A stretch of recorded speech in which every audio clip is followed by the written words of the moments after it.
counted the number of hours in a day that you spend sitting? Let's say a minimum of 8 hours at work, 2 hours watching television at home, and that makes it 10 hours a day, 70 hours a week, 300 hours a month, and 3,600 hours a year. Now you may not have calculated this either, but there are a total of 8,640 hours in a year, out of which we spend 3,600 hours sitting. But can something that looks as harmless as sitting be bad for you? The answer is a big yes. Prolonged hours of sitting can kill you even if you get exercise every day. We'll explore just how in this special edition of Living It Up. A recent study in the journal Diabetologica analyzed more than 7 lakh people and found that sitting for long periods increases their risk of diabetes, heart disease and deaths. Another study from the University of Sydney found that sitting down for 11 hours or more per day increases your chance of dying within 3 years, whether you exercise or not. Now that may be a bit of a stretch, but experts in India, like Dr. Chahat, are saying it's time to stand up to the sitting epidemic. 90% of our time they are spending on sitting. Everybody is aiming at a good office, a lavish chair, a good couch, but they are not realizing that sitting is actually killing them. It's causing nerve injuries, cardiovascular diseases, vascular diseases, your spondylitis, your nerve pain, type 2 diabetes, osteoporosis, osteoarthritis in later stages. So name it and it's there. Right.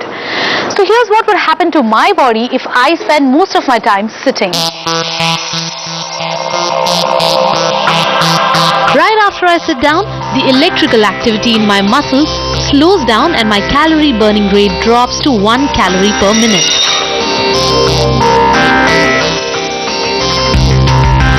Within 5 days, an enzyme in my body that converts bad cholesterol into good drops by 95%. This means my muscles will not utilize the fat and my blood sugar levels can go up, putting me at risk for weight gain.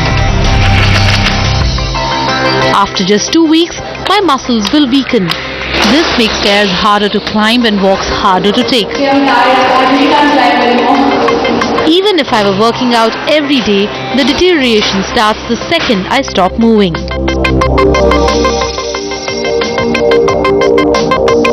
After a year, I'm at risk for both insulin resistance and high cholesterol.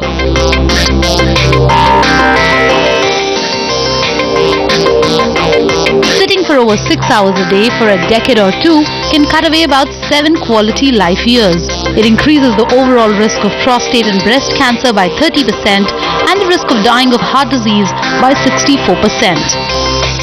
Sitting jobs are giving rise to another epidemic of sorts, especially in women, that of abdominal obesity and, believe it or not, infertility. Priyanka Vadera discovered this the hard way. When the first time I hold her, I breastfeed her. It was such a feeling, I don't have words to describe that.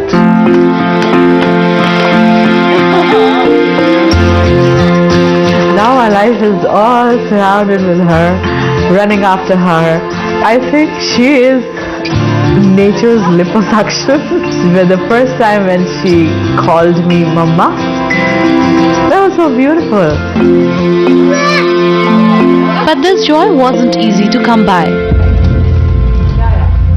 For till 2 years ago, Priyanka's life looked very different. Consulting with BPOs, Priyanka's daily routine was all about prolonged sitting. Hey, how are you? Initially when I started, I started working as a customer care rep, and I used to be on phone all the time.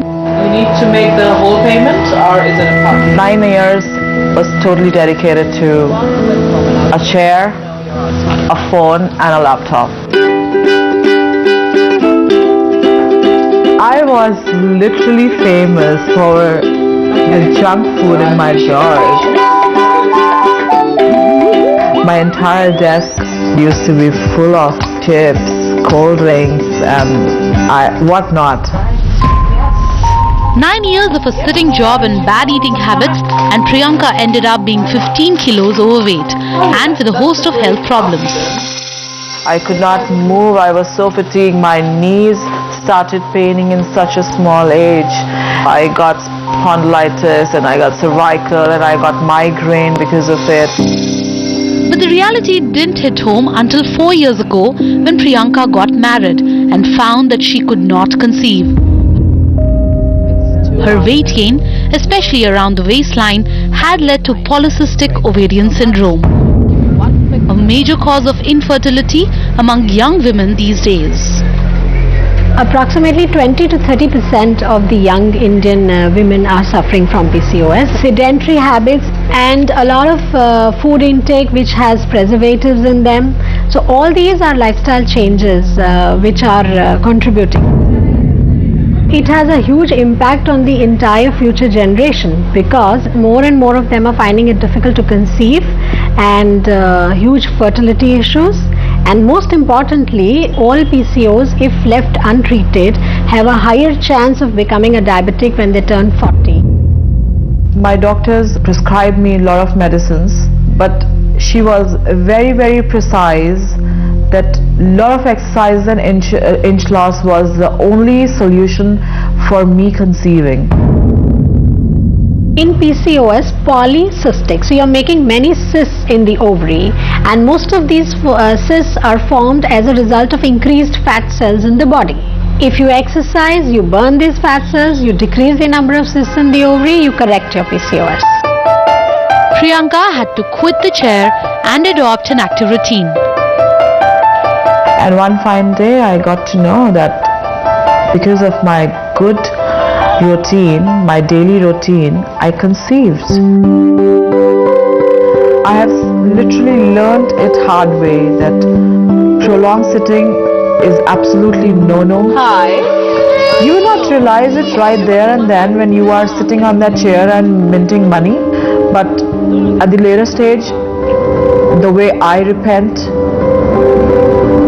I don't want anybody to repent. Priyanka had to fight PCOS or infertility because of the sitting syndrome. But here's what else prolonged sitting can put you at risk of. Prolonged sitting increases your risk of cancer. The American Institute for Cancer Research finds 49,000 cases of breast cancer and 43,000 cases of colon cancer in the US could be linked to inactivity. It also shows that people with sedentary lifestyle are clearly at a higher risk of cancer. Prolonged sitting causes some hormones to be released in the body, which in turn causes cells to become deformed, and the genetic material gets deformed, which can lead on to cancer.